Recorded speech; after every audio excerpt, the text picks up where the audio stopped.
press the bell icon on the YouTube app and never miss another update.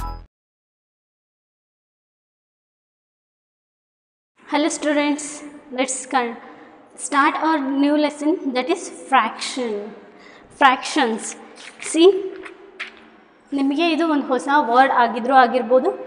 Fractions ಅಂದರೆ ಏನು, ಈ ಲೆಸನಲ್ಲಿ ಏನೇನೆಲ್ಲ ನಾವು ಕಾನ್ಸೆಪ್ಟ್ ಲರ್ನ್ ಮಾಡ್ತೀವಿ ಅಂದರೆ, first let's learn what is the definition or what is the meaning of fraction, and let's learn what is the how to write the fraction and how to read the fraction, and what is the use of fraction in our daily life. ನಾವು daily ಲೈಫಲ್ಲಿ ಫ್ರ್ಯಾಕ್ಷನ್ನ ಹೆಂಗೆ use ಮಾಡ್ತೀವಿ, and main important ಏನು ಅಂದರೆ ಫ್ರ್ಯಾಕ್ಷನ್ನ ಹೆಂಗೆ compare ಮಾಡಬೇಕು ಅಂತ. So ನೀವು ಫ್ರ್ಯಾಕ್ಷನ್ನ ಬೇರೆ ನಂಬರ್ಸ್ ಥರ ಈಸಿಯಾಗಿ ಕಂಪೇರ್ ಮಾಡೋಕ್ಕಾಗಲ್ಲ. ಫ್ರ್ಯಾಕ್ಷನ್ಸ್ ಕಂಪ್ಯಾರಿಸನ್ನೇ ನಮಗೆ ಬೇರೆ ಮೆಥಡ್ ಇರುತ್ತೆ, ಸೊ ಅದನ್ನ ನಾವು ಕಲಿತೀವಿ. ನೆಕ್ಸ್ಟು ಈಕ್ವಿವ್ಯಾಲೆಂಟ್ ಫ್ರ್ಯಾಕ್ಷನ್ ಅಂತ ಒಂದು ಕಾನ್ಸೆಪ್ಟ್ ಬರುತ್ತೆ, ಸೊ ಅದನ್ನೆಲ್ಲ ಕಲಿತಾ ಹೋಗ್ತೀವಿ ಈ ಲೆಸನಲ್ಲಿ. So let's think what is fraction. ಈಗ ಒಂದು ಎಕ್ಸಾಂಪಲ್ ತೊಗೊಳ್ಳೋಣ. ನೀವೊಂದು ಬಿಸ್ಕೆಟ್ ತೊಗೊಂಡು ಬಂದಿರ್ತೀರಾ ಅಂತ ಅಂದ್ಕೊಳ್ಳಿ. ನಿಮಗೆ ಯಾರೋ ನಿನ್ನ ಫ್ರೆಂಡ್ ಸಿಗ್ತಾರೆ. ಸೊ ನೀವೇನು ಮಾಡಬೇಕಾಗುತ್ತೆ, ಆ ಬಿಸ್ಕೆಟ್ನ ಶೇರ್ ಮಾಡಬೇಕಾಗಿರುತ್ತೆ. ಹೆಂಗೆ ಶೇರ್ ಮಾಡ್ತೀರಿ ನೀವು? ಒಂದು ಬಿಸ್ಕೆಟ್ ಇರುತ್ತೆ, C assume this is a biscuit. ಈ ಬಿಸ್ಕೆಟ್ನ ನೀವು ಇಬ್ಬರು ಶೇರ್ ಮಾಡ್ಕೋಬೇಕು, ಇಬ್ಬರು ಈಕ್ವಲಾಗಿ ಶೇರ್ ಮಾಡ್ಕೋಬೇಕು, ಅದು ಇಂಪಾರ್ಟೆಂಟು. ಈಕ್ವಲಾಗಿ ಶೇರ್ ಮಾಡಿದ್ರೆ ನಮಗೇನಾಗುತ್ತೆ, ಇಲ್ಲಿ 2 ಪಾರ್ಟ್ಸ್ ಆಗುತ್ತೆ. ಸೊ ಈಕ್ವಲಾಗಿ ಶೇರ್ ಮಾಡಿದ್ರು ನಮಗೆ 2 ಪಾರ್ಟ್ಸ್ ಆಗುತ್ತೆ. ಅಥವಾ ಕೆಲವ್ರು ಏನು ಮಾಡ್ತಾರೆ, ಅವ್ರು ಜಾಸ್ತಿ ಇಟ್ಕೊಂಡು ಬೇರೆಯವ್ರಿಗೆ ಸ್ವಲ್ಪ ಕೊಡ್ತಾರೆ. ಸೊ ಬೇರೆಯವ್ರಿಗೆ ಇಷ್ಟು ಕೊಡ್ತಾರೆ, ಇದು ಅವ್ರು ಇಟ್ಕೊಳ್ತಾರೆ. ಇಲ್ಲೂ ಕೂಡ ನಾವು 2 ಪಾರ್ಟ್ಸ್ನ ಹಾಗೆ ಸ್ಪ್ಲಿಟ್ ಆಗುತ್ತೆ. ಸೊ ಇಲ್ಲಿ ಫ್ರ್ಯಾಕ್ಷನ್ ಅಂದರೆ ಇಲ್ಲಿ ಏನು ಹೇಳ್ತೀವಿ ಅಂದರೆ, ಇಲ್ಲಿ 2 ಈಕ್ವಲ್ ಪಾರ್ಟ್ಸ್ ಇದೆ ಅಲ್ವಾ. ಸೊ 2 ಈಕ್ವಲ್ ಪಾರ್ಟ್ಸ್ ಇರೋದ್ರಿಂದ ಇದನ್ನ ಏನು ಹೇಳ್ಬೋದು ನಾವು, ಹಾಫ್ ಅಂತ ಹೇಳ್ಬೋದಾ? ಇದನ್ನ ಹಾಫ್ ಅಂತ ಹೇಳೋಕ್ಕಾಗುತ್ತಾ? ಆಫ್ ಅಂತ ಹೇಳೋಕ್ಕಾಗಲ್ಲ. ಇಲ್ಲಿ ಯಾಕೆ ಹಾಫ್ ಅಂತ ಹೇಳ್ತೀವಿ ಅಂದರೆ, 2 ಹಾಫ್ ಈಕ್ವಲ್ ಆಗಿ 2 ಪಾರ್ಟ್ಸ್ ಆಗಿ ಡಿವೈಡ್ ಆಗಿರೋದ್ರಿಂದ, ಸೇಮ್ ಸೈಜಾಗಿ ಡಿವೈಡ್ ಆಗಿರೋದ್ರಿಂದ ಏನು ಹೇಳ್ತೀವಿ ನಾವು, ಇದನ್ನ ಹಾಫ್ ಅಂತ ಹೇಳ್ತೀವಿ. ಸೊ ಯಾವಾಗ equal parts of same size, equal parts ಅಂದ್ರೂ ಅದೇ, ಸೇಮ್ ಸೈಜಾಗಿ ಡಿವೈಡ್ ಆಗಿದೆ ಅಂದ್ರೂ ಅದನ್ನೇ ಹೇಳ್ತೀವಿ ಹಾಫ್. ಈ ಹಾಫ್ನ ಹೆಂಗೆ ಬರಿತೀವಿ, ಇದು ಹಾಫ್ ಅನ್ನೋದು ನಾವು ಪ್ರೊನೌನ್ಸಿಯೇಷನಲ್ಲಿ ಹಾಫ್ ಅಂತ ಹೇಳ್ತೀವಿ. ಹಾಫ್ ಅಂದರೆ ಕನ್ನಡದಲ್ಲಿ ಅರ್ಧ ಅಂತ ಹೇಳ್ತೀವಿ. 2 ಈಕ್ವಲ್ ಪಾರ್ಟಾಗಿ ಡಿವೈಡ್ ಆದರೆ ಅದನ್ನ ಏನು ಹೇಳ್ತೀವಿ, ಹಾಫ್ ಅಂತ ಹೇಳ್ತೀವಿ. ಸೊ ಇದನ್ನ ಮ್ಯಾಥಮ್ಯಾಟಿಕ್ಸಲ್ಲಿ ಹೆಂಗೆ ಬರಿತೀವಿ ಅಂದರೆ, 1/2 ಹೆಂಗೆ ಬರಿತೀವಿ, 1 ಒಂದು ಲೈನ್ ಹಾಕ್ತೀವಿ, 1 ಇಲ್ಲೊಂದು ಲೈನ್ ಹಾಕಿ ಕೆಳಗಡೆ 2 ಅಂತ ಬರಿತೀವಿ. This is the representation of half. ಹಾಫ್ನ ಈ ಥರ ರೆಪ್ರೆಸೆಂಟ್ ಮಾಡ್ತೀವಿ. ಇದನ್ನ ರೀಡ್ ಮಾಡೋದು ಹೇಗೆ, ಹಾಫ್ ಅಂತಲೂ ರೀಡ್ ಮಾಡ್ಬೋದು, ಅಥವಾ 1 ಈ ಲೈನ್ನ ಬೈ ಅಂತ ಹೇಳ್ತೀವಿ, 1/2. Is it clear? 1/2 ಅಂತ ರೀಡ್ ಮಾಡ್ತೀವಿ. ನಾವು ಓದೋದು ಹೆಂಗೆ ಅಂತ ಗೊತ್ತಾಯಿತು ನಮಗೆ. ಇದು ಫ್ರ್ಯಾಕ್ಷನ್. ಈ 1/2 ಅಂತ ಏನು ಬರ್ದ್ವಿ ಅಲ್ವ, ಇದು ಏನು ಇಂಡಿಕೇಟ್ ಮಾಡುತ್ತೆ ಅಂದರೆ, ಇದು ಫ್ರ್ಯಾಕ್ಷನ್ನ ಇಂಡಿಕೇಟ್ ಮಾಡುತ್ತೆ. This is a fraction. ಈ ನಂಬರ್ 1/2 ಇದು ಫ್ರ್ಯಾಕ್ಷನ್ನ ಇಂಡಿಕೇಟ್ ಮಾಡುತ್ತೆ. ಫ್ರ್ಯಾಕ್ಷನ್ನ ಡೆಫಿನೇಷನ್ ಏನು ಅಂದರೆ, fraction is a part of whole ಅಂತ ಹೇಳ್ತೀವಿ.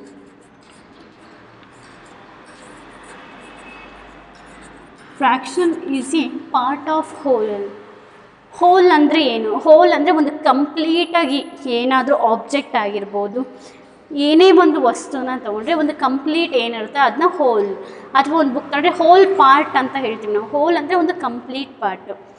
So fraction is a part of hole ಅಂದರೆ, ಫ್ರ್ಯಾಕ್ಷನ್ ಅನ್ನೋದು ಏನು ಇಂಡಿಕೇಟ್ ಮಾಡುತ್ತೆ ಅಂದರೆ, ಒಂದು ಕಂಪ್ಲೀಟಾಗಿರೋದ್ರಲ್ಲಿ ಒಂದು ಪಾರ್ಟ್ನ ನಾವು ಹೇಳಬೇಕು. ಈಗ ಒಂದು ಬಕೆಟಲ್ಲಿ ವಾಟರ್ ಇರುತ್ತೆ ಅಂದ್ಕೊಳ್ರಿ, ಕಂಪ್ಲೀಟ್ ಈ ಕಂಪ್ಲೀಟ್ ಆಗಿರೋದನ್ನ ನಾವೇನಂತ ಹೇಳ್ತೀವಿ, ಹೋಲ್ ಅಂತ ಹೇಳ್ತೀವಿ. ಈ ಫ್ರ್ಯಾಕ್ಷನ್ನ ಹೇಳಬೇಕು. ಫ್ರ್ಯಾಕ್ಷನ್ ಅಂದರೆ ಇದು ಹೋಲ್ ಅಲ್ಲ, ಅದ್ರ ಪಾರ್ಟ್ ಆಫ್ ಹೋಲ್.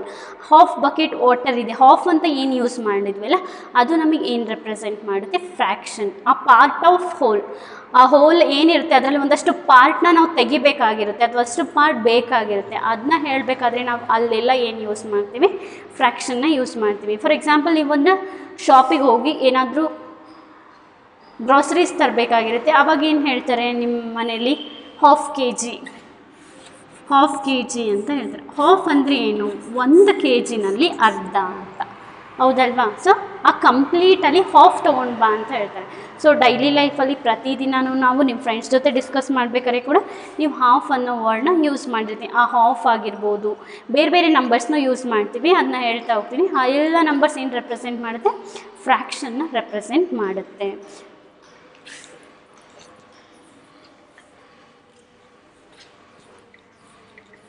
ಈಗ ಒಂದು ಫ್ರೂಟ್ ತೊಗೊಂಡ್ರಿ ಅಂದ್ಕೊಳ್ಳಿ, ಲೆಟ್ಸ್ ಟೇಕ್ ವಾಟರ್ ಮೆಲನ್. ಈ ವಾಟರ್ ಮೆಲನ್ ತೊಗೊಂಡು ಇದನ್ನ ಕೂಡ ನಾವು ಪಾರ್ಟ್ಸಾಗಿ ಡಿವೈಡ್ ಮಾಡಿದ್ರೆ ಇದನ್ನೂ ನಾವು ಫ್ರ್ಯಾಕ್ಷನಲ್ಲಿ ರೆಪ್ರೆಸೆಂಟ್ ಮಾಡ್ಬೋದು. ಸಿ, ಇನ್ನು 4 ಪಾರ್ಟ್ಸಾಗಿ ಡಿವೈಡ್, 4 ಅಂತಲೇ ಹಿಂಗೆ ಹೇಳ್ತೀನಿ ಅಂದರೆ ಸಿ 1 2 3 4 ಪಾರ್ಟ್ಸಾಗಿ ಡಿವೈಡ್ ಆಗಿದೆ. ಅಬ್ಸರ್ವ್, ಇಲ್ಲಿ 4 ನಮಗೆ ಈಕ್ವಲ್ ಪಾರ್ಟ್ಸಾಗಿ ಡಿವೈಡ್ ಆಗಿದೆ. ಫ್ರ್ಯಾಕ್ಷನ್ನ ಹಿಂಗೆ ಬರೆಯೋದು ಅಂತ ಹೇಳ್ತೀನಿ. ಡೆಫಿನೇಷನ್ ನೆನ್ಪಿಟ್ಕೊಡ್ರಿ, fraction is a part of whole. So ಇಲ್ಲಿ 3 ಪಾರ್ಟ್ಸ್ ಆಯಿತು, 1 2 3 4, ಈಗ 4 ಪಾರ್ಟ್ಸ್ ಆಯಿತು. Observe the difference between these 2 figures. Observe ಮಾಡಿರಿ ಏನು ಡಿಫ್ರೆನ್ಸ್ ಇದೆ.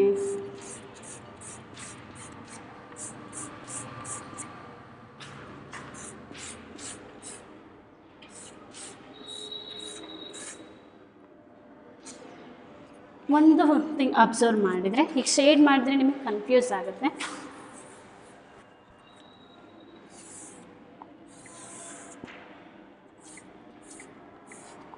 So I will shade like this.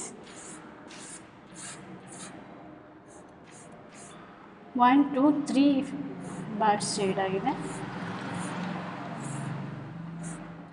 ಈಗ ಸಿ, ಇಲ್ಲೂ ಕೂಡ ನಮಗೆ 3 ಪಾರ್ಟ್ಸ್ ಶೇಡ್ ಆಗಿದೆ. 4 ಟೋಟಲ್ ಪಾರ್ಟ್ಸ್ ಇರೋದು 4, ಇಲ್ಲೂ ಕೂಡ 4 ಪಾರ್ಟ್ಸ್ ಇದೆ. ಬಟ್ ಡಿಫ್ರೆನ್ಸ್ ಏನು ಅಂದರೆ ಇಲ್ಲಿ 4 ಈಕ್ವಲ್ ಪಾರ್ಟ್ಸ್ ಇದೆ. 4 ಈಕ್ವಲ್ ಆಗಿ ಡಿವೈಡ್ ಮಾಡಿದ್ದಾರೆ, ಇಲ್ಲಿ 4ನ ಅನ್ಈಕ್ವಲ್ ಆಗಿ ಡಿವೈಡ್ ಮಾಡಿದ್ದಾರೆ. ನಾವು ಫ್ರ್ಯಾಕ್ಷನ್ನ ಎಲ್ಲಿ ಡಿಫೈನ್ ಮಾಡ್ತೀವಿ, ಫ್ರ್ಯಾಕ್ಷನ್ನ ಎಲ್ಲಿ ಹೇಳ್ತೀವಿ ಅಂದರೆ ಯಾವಾಗ ಈಕ್ವಲ್ ಪಾರ್ಟ್ಸ್ ಇರುತ್ತೆ, when equal parts are present. Equal parts ಎಲ್ಲಿ ಇರುತ್ತೋ ಅಲ್ಲಿ ಮಾತ್ರ ನಾವು ಫ್ರ್ಯಾಕ್ಷನ್ನ ಅಪ್ಲೈ ಮಾಡ್ಬೋದು. Here you can't apply the fraction. ಇಲ್ಲಿ ನೀವು ಫ್ರ್ಯಾಕ್ಷನ್ನ ಅಪ್ಲೈ ಮಾಡೋಕ್ಕಾಗಲ್ಲ. One thing, fraction is a part of whole ಅಂತ ಹೇಳ್ಬೋದು. ಫ್ರ್ಯಾಕ್ಷನ್ನ ನಾವು ಎಲ್ಲಿ ಅಪ್ಲೈ ಮಾಡ್ತೀವಿ, ಈಕ್ವಲ್ ಪಾರ್ಟ್ಸ್ ಅಥವಾ ಸೇಮ್ ಸೈಜಾಗಿ ಡಿವೈಡ್ ಮಾಡಿದಾಗ ಮಾತ್ರ ನಾವು ಫ್ರ್ಯಾಕ್ಷನ್ನ ಬರಿತಾ ಹೋಗ್ತೀವಿ. ಫ್ರ್ಯಾಕ್ಷನ್ ಅಂತಂದರೆ ಹೇಗೆ ಫ್ರ್ಯಾಕ್ಷನ್ನ ಬರೆಯೋದು ಅಂದರೆ, fraction is equals to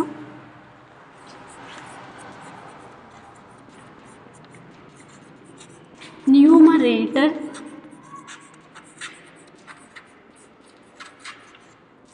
by denominator. ಇದನ್ನ ನಾವೇನು ಹೇಳ್ತೀವಿ, ಫ್ರ್ಯಾಕ್ಷನ್ ಅಂತ ಹೇಳ್ತೀವಿ. Fraction is a part of hole ಅನ್ನೋ ಡೆಫಿನೇಷನ್ ಆದರೆ, ಫ್ರ್ಯಾಕ್ಷನ್ನ ರೆಪ್ರೆಸೆಂಟ್ ಮಾಡೋದು ಮೇಲ್ಗಡೆ ಒಂದು ನಂಬರ್ನ ಬರೀತೀವಿ, ಆ ನಂಬರ್ನ ಸಪ್ರೇಟ್ ಮಾಡೋದಕ್ಕೆ ಒಂದು ಲೈನ್ ಹಾಕ್ತೀವಿ, ಕೆಳಗಡೆ ಒಂದು ನಂಬರ್ನ ಬರಿತೀವಿ. ಮೇಲ್ಗಡೆ ಬರೆಯೋ ನಂಬರ್ನ ನಾವೇನು ಹೇಳ್ತೀವಿ, ನ್ಯೂಮರೇಟರ್. ಕೆಳಗಡೆ ಬರೆಯೋ ಅಂಥ ನಂಬರ್ನ denominator. Observe the pronunciation. This is numerator and here it is denominator.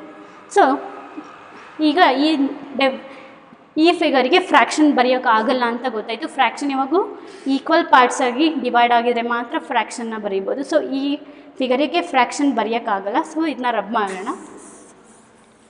ಈ ಫಿಗರ್ಗೆ ಫ್ರ್ಯಾಕ್ಷನ್ ಬರೆಯೋಣ. ಸೊ ಫ್ರ್ಯಾಕ್ಷನ್ ಅಂದರೆ 2 ಪಾರ್ಟ್ಸ್ ಇರಬೇಕು ಅಂತ ಗೊತ್ತು. ಒಂದು ನ್ಯೂಮರೇಟರ್, ಇನ್ನೊಂದು ಡಿನಾಮಿನೇಟರ್. ಹೀಗೆ ಬರಿತೀವಿ ಫ್ರ್ಯಾಕ್ಷನ್ನ ಅಂದರೆ. ಸೊ ಫಸ್ಟ್ ಯಾವಾಗಲೂ ಡಿನಾಮಿನೇಟರಲ್ಲಿ ಎಷ್ಟು ಪಾರ್ಟ್ಸಾಗಿ ಡಿವೈಡ್ ಆಗಿದೆ ಅನ್ನೋದನ್ನ ಫಸ್ಟ್ ಕೌಂಟ್ ಮಾಡ್ಕೋಬೇಕು. 1 2 3 4 ಎಷ್ಟು ಪಾರ್ಟ್ಸಾಗಿ ಡಿವೈಡ್ ಆಗಿದೆ? ಟೋಟಲ್ 4 ಪಾರ್ಟ್ಸಾಗಿ ಡಿವೈಡ್ ಆಗಿದೆ. ಸೊ 4 ಅಂತ ಬರಿತೀರಿ.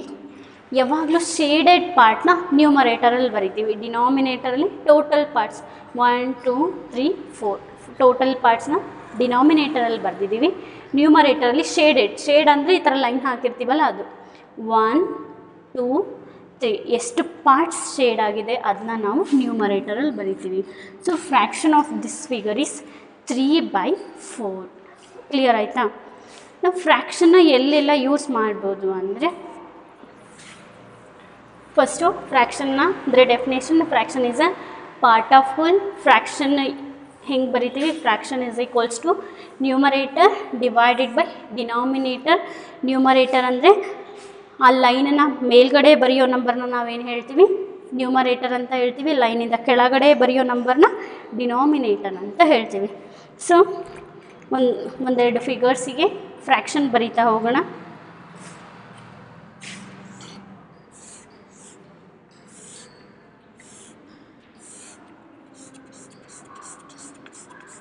ಫ್ರ್ಯಾಕ್ಷನ್ ಹೆಂಗೆ ಬರಿತೀವಿ ಅಂದರೆ, ಫಸ್ಟು ಟೋಟಲ್ ಪಾರ್ಟ್ಸ್ ಎಷ್ಟಿದೆ ಕೌಂಟ್ ಮಾಡ್ಕೊಳ್ತೀವಿ. 1 2 3 4 ಟೋಟಲ್ ಪಾರ್ಟ್ಸ್. ಎಲ್ಲಿ ಶೇಡೆಡ್ ಇದೆ, ಎಷ್ಟು ಶೇಡ್ ಆಗಿದೆ ನಮಗೆ? ಓನ್ಲಿ 1 ಬಾಕ್ಸ್ ಮಾತ್ರ ಶೇಡ್ ಆಗಿದೆ. ಸೊ ಇದು ಫ್ರ್ಯಾಕ್ಷನ್ ಏನಾಗುತ್ತೆ? 1/4. ಯಾವಾಗ ಯೂಸ್ ಆಗುತ್ತೆ ನಮಗೆ ಫ್ರ್ಯಾಕ್ಷನ್ ಅಂದರೆ, ಒಂದು ದೊಡ್ಡ ರೂಮ್ ಇರುತ್ತೆ, ಆ ರೂಮ್ನ 4 ಪಾರ್ಟ್ಸಾಗಿ ಡಿವೈಡ್ ಮಾಡಿರ್ತೀವಿ. ಆ 4 ಪಾರ್ಟ್ಸಲ್ಲೂ ಒಂದೊಂದು ಆಬ್ಜೆಕ್ಟ್ನ ಇಟ್ಟಿರ್ತೀರಿ. ಫಾರ್ ಎಕ್ಸಾಂಪಲ್, ಏನೋ ಒಂದು ಕಡೆ ಡಸ್ಟರ್ ಇಟ್ಟಿರ್ತೀವಿ, ಇನ್ನೊಂದು ಕಡೆ ಚಾಕ್ ಪೀಸ್ ಇಟ್ಟಿರ್ತೀವಿ, ಇನ್ನೊಂದು ಕಡೆಗೆ ಬುಕ್ ಇಟ್ಟಿರ್ತೀವಿ, ಇನ್ನೊಂದು ಕಡೆಗೆ ಏನೇನೋ ಪೆನ್ ಇಟ್ಟಿರ್ತೀವಿ. ಆ ಆಬ್ಜೆಕ್ಟಲ್ಲಿ ಅಷ್ಟು ರೂಮಲ್ಲಿ ಎಷ್ಟು ಪರ್ಸೆಂಟೇಜ್ ಪೆನ್ ಇದೆ ಅಥವಾ ಎಷ್ಟು ಜಾಗದಲ್ಲಿ ಪೆನ್ ಇದೆ ಅಂತ ಕೇಳ್ತಾರೆ. ಆಗ ನಾವೇನು ಹೇಳ್ತೀವಿ? ಒಂದೇ ಒಂದು ಪಾರ್ಟಲ್ಲಿ ಮಾತ್ರ ನಾವು ಪೆನ್ ಇಟ್ಟಿರ್ತೀವಿ ಅಲ್ವಾ? ಸೊ ಅವಾಗ ಏನು ಹೇಳ್ತೀವಿ? ಒಂದು ಪಾರ್ಟು ಟೋಟಲ್ 4 ಪಾರ್ಟ್ಸ್ ಇದೆ ಅಂತ ಬರಿತೀವಿ. ಆ ಥರ ಇಂಡಿಕೇಟ್ ಮಾಡುವಾಗ ನಮಗೆ ಫ್ರ್ಯಾಕ್ಷನ್ನು ಹೆಲ್ಪ್ ಆಗುತ್ತೆ. ಸೊ ಎಲ್ಲಿ ನಾವು ಈಕ್ವಲ್ ಡಿವಿಷನ್ ಇರುತ್ತೆ ಅಲ್ಲಿ ಮಾತ್ರ. ಸೊ ಇದನ್ನ ಹಿಂಗೂ ಕೂಡ ಡಿವೈಡ್ ಮಾಡ್ಬೋದಲ್ವಾ? ಸೊ 3 ಈಕ್ವಲ್ ಪಾರ್ಟ್ಸ್ ಇದ್ದರೆ ಮಾತ್ರ ಫ್ರ್ಯಾಕ್ಷನ್ನ ಬರೆಯೋಕ್ಕೆ ಸಾಧ್ಯ. ಕೆಲವೊಂದು ಸಲ ಥರ ಲೈನ್ ಹಾಕಿರ್ತಾರೆ, ಇನ್ನೊಂದು ಕೆಲವೊಂದು ಸಲ ಶೇಡ್ ಮಾಡಿರ್ತೀವಿ. ಸೊ ಇದಕ್ಕೆ ಫ್ರ್ಯಾಕ್ಷನ್ ಬರೀಬೇಕಂದ್ರೆ, ಸಿ ಟೋಟಲ್ ಪಾರ್ಟ್ಸ್ ಎಷ್ಟಿದೆ? 1 2 3. ಸೊ ಟೋಟಲ್ ಪಾರ್ಟ್ಸ್ನ ಡಿನಾಮಿನೇಟರಲ್ಲಿ ಬರಿತೀವಿ, ಆಮೇಲೆ ಲೈನ್ ಹಾಕ್ತೀವಿ, ಮೇಲ್ಗಡೆ ಶೇಡೆಡ್ ಬರಿತೀವಿ. ಇಲ್ಲಿ ಎಷ್ಟು ಪಾರ್ಟ್ ಶೇಡ್ ಆಗಿದೆ? ಓನ್ಲಿ 1 ಪಾರ್ಟ್ ಶೇಡ್ ಆಗಿದೆ. ಸೊ 1/3. ಸೊ 1/3 1/4. ಓದೋದು ಗೊತ್ತಿರಬೇಕು, ಹೆಂಗೆ ರೀಡ್ ಮಾಡಬೇಕು ಫ್ರ್ಯಾಕ್ಷನ್ನ ಅಂತ. 1/4 1/3 ಬರೀ ನಂಬರ್ಸ್ ಥರ 1 1 3 ಆ ಥರ ಓದಿದ್ರೆ ರಾಂಗ್ ಆಗುತ್ತೆ. 1/4 1/3 ಅದೇ ಥರನೇ ಓದಬೇಕು. ನಾವು ಫ್ರ್ಯಾಕ್ಷನ್ನ ಬರೆಯೋಕ್ಕೆ ನಮಗೆ ಅಟ್ಲೀಸ್ಟ್ 2 ನಂಬರ್ಸ್ ಬೇಕು. ಸೊ ಇಲ್ಲಿ 1 ನಂಬರ್ ಇದೆ, ಇಲ್ಲಿ ಇನ್ನೊಂದು ನಂಬರ್ ಇದೆ. ಆ ಎರಡನ್ನೂ ಸಪ್ರೇಟ್ ಮಾಡೋದಕ್ಕೆ ನಮಗೆ ಒಂದು ಲೈನ್ ಇರುತ್ತೆ. ಫ್ರ್ಯಾಕ್ಷನ್ನ ನಾವು ಆ ಥರನೇ ಬರಿತಾ ಹೋಗ್ತೀವಿ. ಸೊ ಇದು ಒಂದೊಂದು ಈ ಥರ ಇದ್ದಾಗ ಹೆಂಗೆ ಫ್ರ್ಯಾಕ್ಷನ್ ಬರೀಬೇಕು ಅಂತ ಗೊತ್ತಾಯಿತು. ಫ್ರ್ಯಾಕ್ಷನ್ನ ಒಂದು ಕಲೆಕ್ಷನ್, ಗ್ರೂಪ್ ಆಫ್, ಈಗ ಹೇಳಿದ್ನಲ್ಲ ಗ್ರೂಪ್ ಆಫ್ ಪೆನ್ಸ್ ಇದ್ದಾಗ ಕೂಡ ನಾವು ಫ್ರ್ಯಾಕ್ಷನ್ ಬರೀಬೋದು, ಗ್ರೂಪ್ ಆಫ್ ಆಬ್ಜೆಕ್ಟ್ಸ್ ಇದ್ದಾಗ ಕೂಡ ಫ್ರ್ಯಾಕ್ಷನ್ ಬರೀಬೋದು. Let's see that example.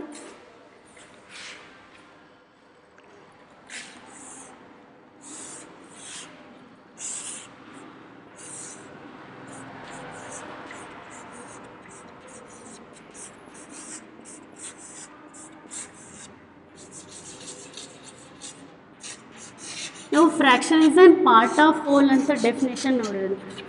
ಈಗ ಇಲ್ಲಿ ಪಾರ್ಟ್ ಆಫ್ ಹೋಲ್ ಅಂದರೆ ಇದು ಒಂದು ಕಂಪ್ಲೀಟ್ ಇದೆ. ಸೊ ಇದನ್ನ ನಾವು ಫ್ರ್ಯಾಕ್ಷನ್ನಾಗಿ ಕನ್ವರ್ಟ್ ಮಾಡಬೇಕು ಹೊರತು ಇವೆಷ್ಟನ್ನು ಫ್ರ್ಯಾಕ್ಷನ್ನಾಗಿ ತೊಗೊಳಕ್ಕಾಗಲ್ಲ. ಸೊ ಇಲ್ಲಿ ಕಂಪ್ಲೀಟ್ ಒಂದು ಪಾರ್ಟ್ ಇದೆ, ಇದರಲ್ಲಿ ಎಷ್ಟು ಪಾರ್ಟ್ಸ್ ಆಗಿದೆ? ಮೇಲ್ಗಡೆ 1 ಪಾರ್ಟ್ ಆಗಿದೆ, ಕೆಳಗಡೆ 1 ಪಾರ್ಟ್ ಆಗಿದೆ. ಸೊ ಟೋಟಲ್ ಪಾರ್ಟ್ಸ್ ಎಷ್ಟಾಯಿತು ನಮಗೆ? 2. ಅದರ ಶೇಡೆಡ್ ಪಾರ್ಟ್ಸ್ ಎಷ್ಟಿದೆ? ಇಲ್ಲಿ ಮಾತ್ರ ಶೇಡ್ ಆಗಿದೆ, ಓನ್ಲಿ 1 ಪಾರ್ಟ್. ಈ ಪಾರ್ಟಿಗೆ ಮಾತ್ರ ಶೇಡ್ ಆಗಿದೆ, ಇಲ್ಲಿ ಶೇಡ್ ಆಗಿಲ್ಲ.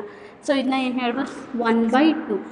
ಇದು ಯಾವ ಥರ ಫ್ರ್ಯಾಕ್ಷನ್ ಆಗುತ್ತೆ ಅಂದರೆ, fraction is a part of collection. ಒಂದಷ್ಟು ಕಲೆಕ್ಷನ್ ಅಲ್ಲಿ ಬರೀ ನಾವು ಒಂದೇ ಸ್ಕ್ವೇರಲ್ಲಿ ಸ್ಪ್ಲಿಟ್ ಆಗಿರೋದನ್ನ ನೋಡಿದ್ವಿ. ಇಲ್ಲಿ ಇದಷ್ಟು ಸ್ಕ್ವೇರಲ್ಲಿ ಮೇಲ್ಗಡೆ ಬೇರೆ ಕೆಳಗಡೆ ಬೇರೆ, ಇದು ಕಲೆಕ್ಷನ್ ಆಗಿ ಇದ್ದಾಗ ಹೆಂಗೆ ಮಾಡೋದು ಅಂತ. Is it clear? ಸೊ ಕೆಳಗಡೆ ನಾವು ಡಿನಾಮಿನೇಟರಲ್ಲಿ ಟೋಟಲ್ ಪಾರ್ಟ್ಸ್ನ ಬರಿತೀವಿ, ನ್ಯೂಮರೇಟರಲ್ಲಿ ಶೇಡೆಡ್ ಪಾರ್ಟ್ಸ್ನ ಬರಿತಾ ಹೋಗ್ತೀವಿ. ಫ್ರ್ಯಾಕ್ಷನ್ನ ಗ್ರೂಪಲ್ಲೂ ಬರಿಬೋದು, ಫ್ರ್ಯಾಕ್ಷನ್ ಸಿಂಗಲ್ ಆಗಿದ್ದರೂ ಕೂಡ ನಾವು ಬರಿತಾ ಹೋಗ್ತೀವಿ. This is about definition of fraction and meaning of fraction and how to write the fraction for given numbers. I repeat, fraction is a part of whole. ಫ್ರ್ಯಾಕ್ಷನ್ನ ಹೆಂಗೆ ರೆಪ್ರೆಸೆಂಟ್ ಮಾಡ್ತೀವಿ? Fraction is equals to numerator divided by denominator. Is it clear? ಅದನ್ನ ಹೆಂಗೆ read ಮಾಡ್ತೀವಿ ಅನ್ನೋದು ಕೂಡ ಗೊತ್ತಿರಬೇಕು. So let's take exercise problems ನಾವು. That is page number 55, exercise 5.1. Exercise 5.1, first main. Which of the following figures have been divided into parts of the same size? Which of the following figures have been divided into parts of the same size ಅಂದರೆ ಇಲ್ಲಿ ಅಷ್ಟೂ figures ಕೊಟ್ಟಿದ್ದಾರೆ, ಅದರಲ್ಲಿ ಯಾವ ಫಿಗರ್ಸ್ನ same ಸೈಜಾಗಿ divide ಮಾಡಿದ್ದಾರೆ ಅಂತ ಕೇಳಿದೆ. ನಿಮಗೆ ನೋಡಿದ್ರೆ ಅನಿಸ್ಬೋದು ಯಾವ ಫಿಗರ್ಸು ಈಕ್ವಲ್ ಸೈಜಾಗಿ ಡಿವೈಡ್ ಆಗಿಲ್ಲ ಅಂತ. ಬಟ್ ಅವ್ರ ಅಬ್ಸರ್ವೇಷನಿಂದ ನಾವು ಈಕ್ವಲ್ ಸೈಜ್ನ ಹೇಳೋಕ್ಕಾಗಲ್ಲ. ಸೇಮ್ ಸೈಜ್ ಅಂದರೆ ಇಲ್ಲಿ ಒಂದು ಚಾಕ್ ಪೀಸ್ ಇರುತ್ತೆ, ಇದನ್ನು ಹಾಫಾಗಿ ಕಟ್ ಮಾಡಿದರೆ ಇದು ಈಕ್ವಲ್ ಸೈಜ್ ಆಯಿತು. ಫಾರ್ ಎಕ್ಸಾಂಪಲ್ ಡಸ್ಟರ್ ತೊಗೊಂಡ್ರೆ ಇದನ್ನು ಎಕ್ಸಾಕ್ಟಾಗಿ ಹಾಫ್ ಕಟ್ ಮಾಡಿದ್ರೆ ಇಲ್ಲೂ ಎಕ್ಸಾಕ್ಟ್ ಹಾಫ್ ಆಗ್ತಿದೆ ತಾನೇ, ಈ ಚಾಕ್ ಪೀಸ್ ಕೂಡ ನಮಗೆ ಎಕ್ಸಾಕ್ಟ್ ಹಾಫ್ ಆಗ್ತಿದೆ. ಸೊ ಎರಡೂ ಈಕ್ವಲ್ ಸೈಜಾಗೆ ಕಟ್ ಮಾಡಿದ್ದೀವಿ. ಚಾಕ್ ಪೀಸ್ನು ಈ ಚಾಕ್ ಪೀಸ್ನ ಹಾಫಾಗಿ ಕಟ್ ಮಾಡಿದ್ದೀವಿ. ಡಸ್ಟರಿಂದ ಎಷ್ಟು ಲೆಂತ್ ಇರುತ್ತೆ ಅದರಲ್ಲಿ ಹಾಫ್ ಕಟ್ ಮಾಡಿದ್ದೀವಿ. ಅಂದರೆ ಡಸ್ಟರ್ನು ಚಾಕ್ ಪೀಸ್ನ ಸಪ್ರೇಟಾಗಿ ನಾವು ಕಂಪ್ಯಾರಿಸನ್ ಮಾಡ್ತೀವಿ ಅಲ್ವಾ. ಸೊ ಇದನ್ನು ಹಾಫಾಗಿ ಕಟ್ ಮಾಡಿದ್ದೀವಿ, ಇದನ್ನು ಹಾಫಾಗಿ ಕಟ್ ಮಾಡಿದ್ದೀವಿ. ಅದೇ ಥರ ಕೇಳ್ತಿರೋದಲ್ಲಿ ಆ ಡಯಾಗ್ರಾಮ್ಸಲ್ಲಿ ಯಾವುದು ಸೇಮ್ ಸೈಜಲ್ಲಿ ಕಟ್ ಮಾಡಿದ್ದಾರೆ ಅಂತ. ಆ ಥರ ಸೇಮ್ ಸೈಜಲ್ಲಿ ಕಟ್ ಮಾಡಿದ್ದಾರೆ ಅಂತ ಗೊತ್ತಾಗಬೇಕು ಅಂದರೆ ಏನು ಮಾಡಬೇಕು ನಾವು? ಜಸ್ಟ್ ಫ್ರ್ಯಾಕ್ಷನ್ಸ್ನ ಬರೀಬೇಕು. ಫ್ರ್ಯಾಕ್ಷನ್ಸ್ನ ಬರೆದ್ರೆ ಯಾವುದು ಎರಡು ಡಯಾಗ್ರಾಮಿಂದು ಫ್ರ್ಯಾಕ್ಷನ್ನು ಸೇಮ್ ಇರುತ್ತೆ ಅವು ಈಕ್ವಲ್ ಪಾರ್ಟ್ಸ್ ಆಗಿ ಡಿವೈಡ್ ಆಗಿದೆ ಅಂತ ಅರ್ಥ. So let's right fraction for A question. So observe ಮಾಡಿರಿ, ಇಲ್ಲಿ ನಮಗೆ ಈಕ್ವಲ್ ಪಾರ್ಟ್ಸ್ ಆಗಿ ಡಿವೈಡೇ ಆಗಿಲ್ಲ ಫಿಗರ್. ಈಕ್ವಲ್ ಪಾರ್ಟಾಗಿ ಡಿವೈಡ್ ಆಗಿಲ್ಲ ಅಂತ ಹೆಂಗೆ ಹೇಳ್ತೀರಿ ಅಂದರೆ ಇಲ್ಲಿ ಡಿಫ್ರೆನ್ಸ್ ನಮಗೆ ಕಡಿಮೆ ಇದೆ, ಇಲ್ಲಿ ಡಿಫ್ರೆನ್ಸ್ ಜಾಸ್ತಿ ಇದೆ. ಈ ಥರ ಇದ್ದರೆ ನಾವು ಫ್ರ್ಯಾಕ್ಷನ್ನ ಬರೆಯೋಕ್ಕಾಗಲ್ಲ. ಸೊ ಇಲ್ಲಿ ಈಕ್ವಲ್ ಪಾರ್ಟ್ಸ್ ಆಗಿ ಡಿವೈಡ್ ಆಗಿಲ್ಲ. ನೆಕ್ಸ್ಟ್ ಬಿ ಕ್ವೆಶನ್ ತಗೊಳ್ರಿ.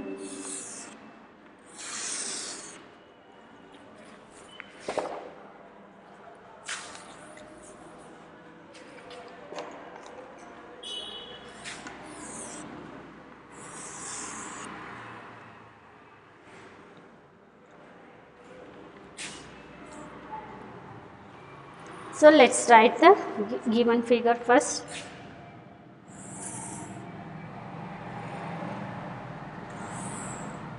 Then figure na rough ಆಗಿ ಬರೀತಿದ್ದೀನಿ just to explain how to write the fraction.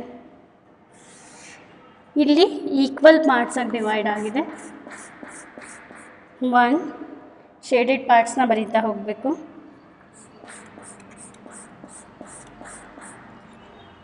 Text ಬುಕ್ಕಲ್ಲಿರೋ ಫಿಗರ್ನ ನೋಡಿ ಫ್ರ್ಯಾಕ್ಷನ್ನ ಬರಿಬೇಕಾಗುತ್ತೆ. ನಾವು ಬರೆದಿರೋ ಫಿಗರ್ ನೋಡಿದ್ರೆ ನಿಮಗೆ ಈಕ್ವಲ್ ಪಾರ್ಟ್ಸಾಗಿ ಡಿವೈಡ್ ಆಗಿಲ್ಲ ಅನಿಸ್ಬೋದು, ಬಟ್ ಟೆಕ್ಸ್ಟ್ ಬುಕ್ಕಲ್ಲಿ ಅಬ್ಸರ್ವ್ ಮಾಡಿ ಈಕ್ವಲ್ ಪಾರ್ಟ್ಸ್ ಆಗಿ ಡಿವೈಡ್ ಆಗಿದೆ. ಸೊ ಹೆಂಗೆ ಬರಿತೀವಿ ಫ್ರ್ಯಾಕ್ಷನ್? ಟೋಟಲ್ ಪಾರ್ಟ್ಸ್ ಕೌಂಟ್ ಮಾಡಿ. ಇಲ್ಲಿಂದ ಸ್ಟಾರ್ಟ್ ಮಾಡ್ತೀನಿ. 1 2 3 4 5 6 7 8 ಟೋಟಲ್ ಪಾರ್ಟ್ಸ್ ಎಷ್ಟಿದೆ ಅದನ್ನ ಡಿನಾಮಿನೇಟರಲ್ಲಿ ಬರಿಬೇಕು. ಶೇಡೆಡ್ ಪಾರ್ಟ್ಸ್ನ ನ್ಯೂಮರೇಟರಲ್ಲಿ ಬರಿಬೇಕು. ಸೊ 1 2 3 4 ಶೇಡೆಡ್ ಪಾರ್ಟ್ಸ್ ಏನಾಯಿತು? 4/8. So is it clear? ಈಗ ನಾವು ಟೋಟಲ್ ಪಾರ್ಟ್ಸ್ನ ಏನು ಮಾಡಿದ್ವಿ? ಕೆಳಗಡೆ ಬರೆದ್ವಿ. ಶೇಡೆಡ್ ಪಾರ್ಟ್ಸ್ನ ನಾವು ಮೇಲ್ಗಡೆ ನ್ಯೂಮರೇಟರಲ್ಲಿ ಬರೆದಿದ್ದೀವಿ. ಆಯಿತಾ? ನೆಕ್ಸ್ಟು ಸಿ ತಗೊಳ್ಳೋಣ.